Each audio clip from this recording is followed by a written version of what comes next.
Some of these terms may be unfamiliar to you. They might even seem like a foreign language to you. Don't be concerned. I'll explain them all in this book. The important fact I want to emphasize at this early juncture is that the rise of New Babylon is not an isolated end times event. Rather, it is intimately related to other aspects of the end times, especially the tribulation period, the Antichrist, and Armageddon.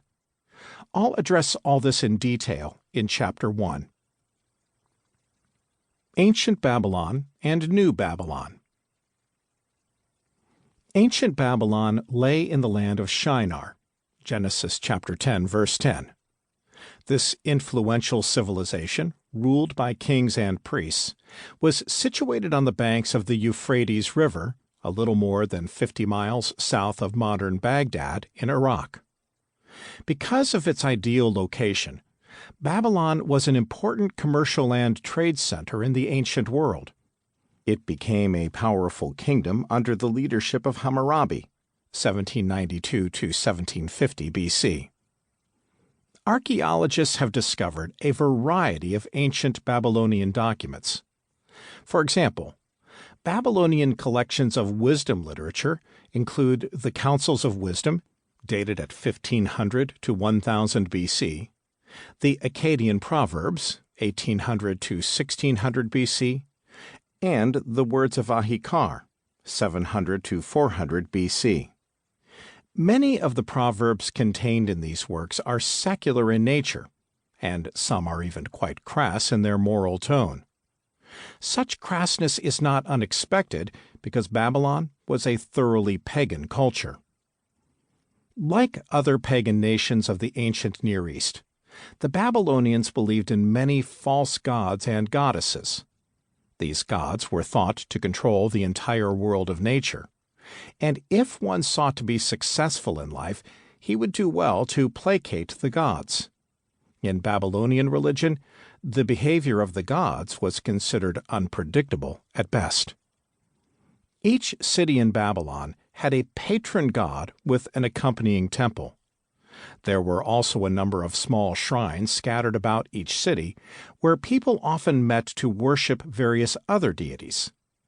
The chief of the Babylonian gods was Anu, considered the king of heaven, while the patron god of Babylon was Marduk. Belief in an afterlife was prevalent among the Babylonians.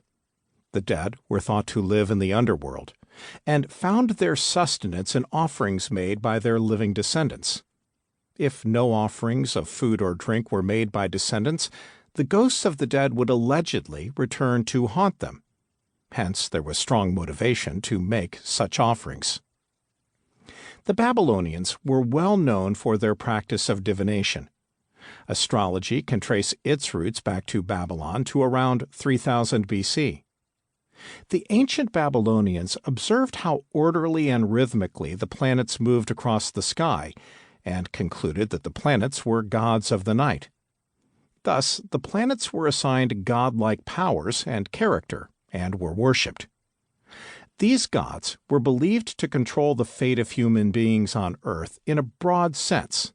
That is, they controlled the destiny of nations. See Daniel, chapter 1, verse 20, chapter 2, verses 2, 10, and 27, chapter 4, verse 7, chapter 5, verses 7, 11, and 15. In view of this, the priests of Babylon sought to understand and predict the movements of these planets, so that perhaps they could use this knowledge beneficially on their nation's behalf. With a view to studying and worshiping these deities, the Babylonians built towers called ziggurats. Apparently, the Tower of Babel was one such ziggurat. It is important to understand the significance of the Tower of Babel, which we find documented in Genesis chapter 11. Bible scholar Charles Dyer provides this insight. Babel was humanity's first united attempt to short-circuit God's purpose. This first post-flood city was designed expressly to thwart God's plan for humankind. The people wanted unity and power, and Babel was to be the seat of that power. Babylon, the city of man, tried